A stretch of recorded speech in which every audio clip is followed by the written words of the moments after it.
اعوذ باللہ من الشیطان الرجیم بسم اللہ الرحمن الرحیم تبارک الذی بیدہ الملک وہو علی کل شیء قدیر۔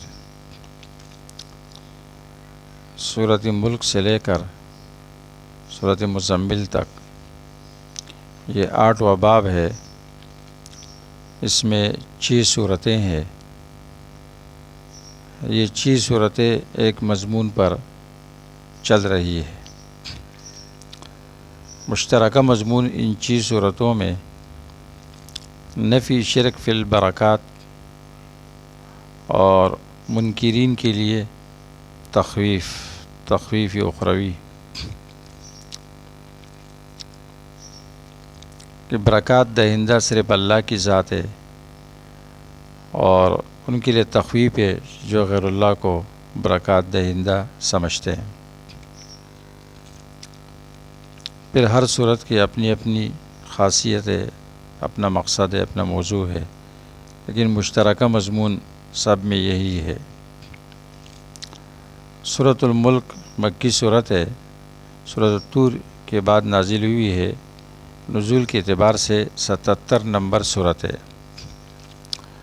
یہ صورت 3 ناموں سے موسوم ہے: الملک، تبارکہ، المانعہ، المنجیہ، 4 ناموں سے موسوم ہے۔ ملک، تبارکہ، المانعہ، المنجیہ۔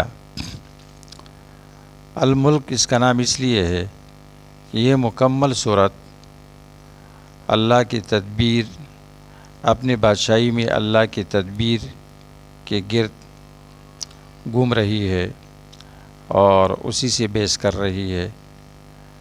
اللہ کی بادشاہی میں اللہ کی تدبیر۔ تبارکہ نام اس کا اس لیے ہے کہ اللہ تعالیٰ نے سورت کی ابتدا اس لفظ سے کی ہے، تبارکہ۔ یہ دوسری صورت ہے سورہ فرقان کے بعد جو لفظ تبارکہ سے شروع ہو رہی ہے۔ تیسرا نام المانعہ ہے، منع کرنے والی، اور چوتھا نام المنجیہ ہے، نجات دینے والی۔ اس لیے کہ یہ صورت اپنے پڑھنے والے اور عقیدہ رکھنے والے انسان کو عذاب قبر سے منع کرتی ہے اور اس کو نجات دیتی ہے۔ یہ حدیث میں اس صورت کے بارے میں اللہ کے رسول صلی اللہ علیہ وسلم نے ارشاد فرمایا: سورۃ تبارکہ ہی المانعہ من عذاب القبر۔ سورۃ تبارک الذی یہ عذاب قبر سے بچانے والی صورت ہے۔ رواہ الحاکم ووافقہ الذہبی۔ صلی اللہ کے رسول صلی اللہ علیہ وسلم نے ارشاد فرمایا کہ بے شک قرآن میں 30 آیتوں کی ایک صورت ایسی ہے کہ وہ اپنے پڑھنے والے کے لیے شفاعت کرتی ہے یہاں تک کہ اس کی مغفرت کر دی جاتی ہے، اور وہ صورت تبارک الذی بیدہ الملک۔ رواہ ابو داود والترمذی۔ صورت کا ربط پہلی صورت کے ساتھ کئی وجوہات پر ہے۔ نمبر 1، پہلی صورت میں میاں بیوی کے درمیان حقوق کا بیان تھا، اور اس طرح لوگوں کے آپس کے حقوق کا بیان تھا۔ اس صورت میں اللہ کے حقوق کا بیان ہے۔ وہ کیا ہے؟ توحید فی البرکات، توحید فی البرکات، توحید فی الاسماء والصفات، اور رسول پر ایمان، قرآن پر ایمان، بعث بعد الموت پر ایمان، یعنی اثبات مقاصد اربعہ اور اثبات توحید فی البرکات۔ نمبر 2، پہلی صورت میں جہنم کے احوال اور اس پر مقرر فرشتوں کے بارے میں ذکر کیا گیا تھا، تو اس صورت میں مزید تذکرہ ہے جہنم کا۔ نمبر 3، پہلی صورت میں ذکر کیا گیا تھا کہ جہنم پر جو فرشتے مقرر ہے وہ بڑے سخت ہے، علیہا ملائکۃ غلاظ شداد لا یعصون اللہ. تو اس صورت میں یہ ذکر کیا جاتا ہے کہ وہ جہنمیوں سے سوال کریں گے الم یأتکم نذیر. صورت کا بنیادی مضمون اثبات توحید فی البرکات، یعنی نفی شرک فی البرکات، برکات میں شرک نہ کرنا. اور اللہ تعالیٰ منافع ذکر کر رہے ہیں 16. 3 قسم کے دلائل ذکر ہو رہے، دلائل عقلیہ، انفسیہ، آفاقیہ، 12 دلائل. اور صورت میں رد شرک فی التصرف پر آیت نمبر 1 16 میں 17 20 21 28 30. اور شرک فی العلم پر رد ہے آیت نمبر 13 14 26 میں. اور صورت میں اثبات مقاصد اربعہ ہے. صورت کی امتیازات خصوصیات: نمبر 1، صورت میں کثرت سے عقلی دلائل کا بیان ہے. نمبر 2، صورت میں سخت تخویف اخروی ہے. نمبر 3، مشرکین پر سخت رد ہے. نمبر 4، مختلف منافع کا ذکر ہے تقریباً 16. اور اسی طرح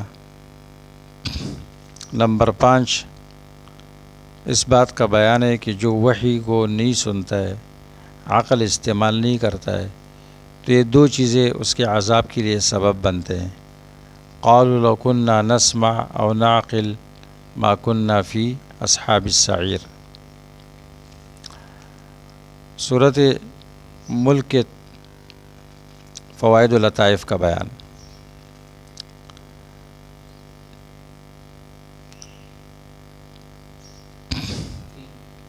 صورت کا بنیادی محور کائنات کی تدبیر اور بادشاہی ساری کی ساری صرف اللہ کے ہاتھ میں ہے. تبارک الذی بیدہ الملک. برکات پیدا کرنے والی ذات ہے وہ کہ خاص اسی کے ہاتھ میں ہے بادشاہی. بیدہ الملک، الملک بیدہ ہی نہیں فرمایا، حصر ہے.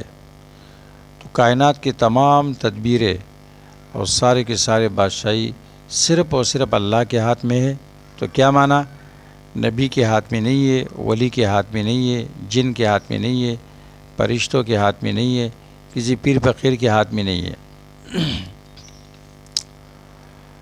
صورت کی موضوعات: پہلا موضوع مخلوق پیدا کرنے کی حکمت کا بیان. آیت نمبر 2 23 24 الذی خلق الموت والحیات لیبلوکم ایکم احسن عملا. دوسرا موضوع کائنات کا نظام بڑا مرتب منظم ہے، عجیب انداز سے اللہ نے پیدا کی ہے، اس میں کوئی ٹیڑھا پن نہیں ہے. آیت نمبر 3 4. تیسرا موضوع آسمان میں مصابیح ستاروں کے پیدا کرنے کی حکمت، آیت نمبر 5 میں بیان کی گئی. چوتھا موضوع قیامت کے دن کفار کے احوال کا بیان، آیت نمبر 7 11 27. پانچواں موضوع کافروں کو غور و فکر کی دعوت دینا، تدبر کی دعوت دینا اور عقل کو حکم بنانے کی دعوت دینا. قالوا لو كنا نسمع او نعقل ما كنا فی اصحاب السعیر. آیت نمبر 16 22 28 30.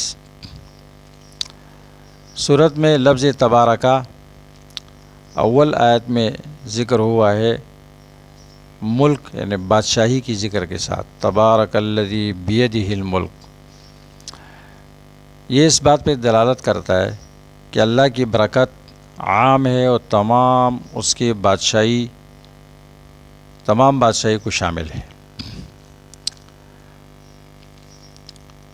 قتادہ رحمہ اللہ فرماتے ہیں کہ اللہ تعالیٰ نے ستاروں کو آسمان میں ستاروں کو پیدا کیا ہے 3 مقاصد کے لیے۔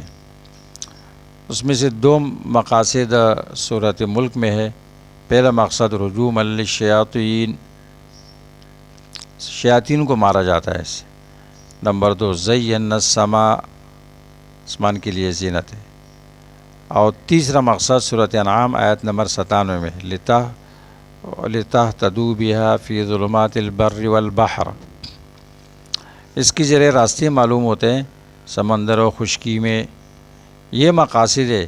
ستاروں کا یہ مقصد نہیں ہے کہ تم اس سے قسمتیں معلوم کرو یا نجومیوں کے پاس جاؤ یا ستاروں کی عبادت کرو، یہ سب تو اللہ کے مخلوق ہے، اس کے اپنے مقاصد ہے۔ یہ مقاصد اس لیے بیان کرنا چاہتے ہیں کہ یہ معبود نہیں ہے، اس میں کوئی تاثیر نہیں ہے۔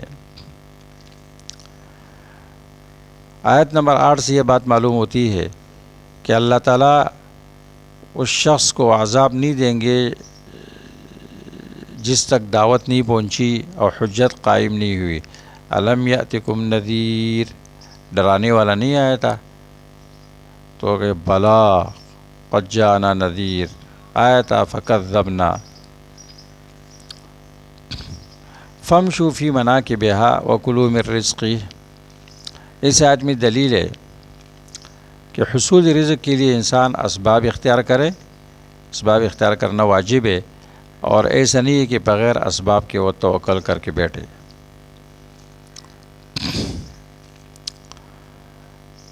رزق کا وعدہ اللہ نے کیا ہے، رزق اللہ دیتے ہیں۔ حدیث میں آتا ہے، اللہ کے رسول فرماتے ہیں لو ان ابن آدم ہرب من رزقہ کما یہرب من الموت لأدرکہ رزقہ کما یدرکہ الموت، اگر ایک انسان اپنے رزق سے بھاگنا چاہے جس طرح موت سے بھاگتا ہے، تو اس کا رزق اس کو ایسے پا لیتا ہے جیسے موت اس کو پا لیتی ہے۔ یعنی جو رزق مقرر ہے وہ اس کو مل کر رہے۔ یہ اس لیے کہ بندے کا تعلق، بندے کے دل کا تعلق صرف خالق مسبب الاسباب کے ساتھ جڑ جائے، اور یہ اسباب اختیار کرتے ہوئے، جائز اسباب اختیار کرتے ہوئے صرف اپنے رب پر بھروسہ کرے، اور اسی کو حقیقی توکل کہا جاتا ہے۔ توکل یہی ہے۔ آیت نمبر 20 سے یہ بات معلوم ہوتی ہے کہ مومن کے لیے مناسب نہیں ہے کہ وہ اپنی طاقت و قوت پر غرور کرے اور دھوکے میں مبتلا ہو جائے۔ اس کو چاہیے کہ صرف اللہ کے سامنے تواضع کرے، اور مومن کو چاہیے کہ وہ اللہ کے علاوہ کسی سے نہ ڈرے، اگرچہ وہ شخص قوت و طاقت میں اس کی نظر میں انتہا کو پہنچا ہوا ہو، کیونکہ یہ طاقت اللہ تعالیٰ کی قوت و قدرت کے سامنے کوئی فائدہ مند نہیں۔ امن ھذا الذی هو جند لکم ینصرکم من دون الرحمن ان الکافرون الا فی غرور، 20 نمبر آیت۔ کون ہے وہ جو تمہارے لیے لشکر ہے، اللہ کے مقابلے میں تمہاری مدد کرے؟ کون ہے؟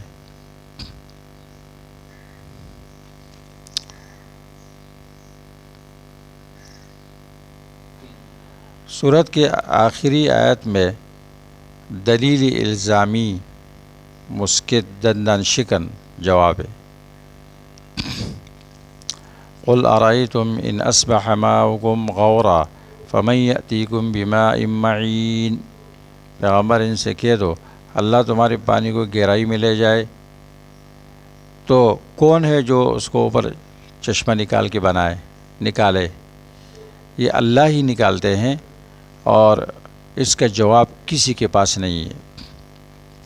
کبھی پہاڑ کے اوپر سے چشمہ نکلتا ہے، حالانکہ پانی تو نیچے زمین کی سطح کی طرف چلتا ہے، لیکن پہاڑ کے اوپر چشمہ ہوتا ہے، اور بعض علاقوں میں بہت گہرائی میں بھی پانی نہیں نکل آتا ہے۔ یہ اللہ کا تصرف ہے اور اللہ کے ہاتھ میں ہے۔ ایک کافر نے یہ آیت سن کے کہا کہ میں اس کو کدال کے ذریعے نکال لاؤں گا، تو اس کی آنکھ کا پانی سوکھ گیا اور اندھا ہو گیا۔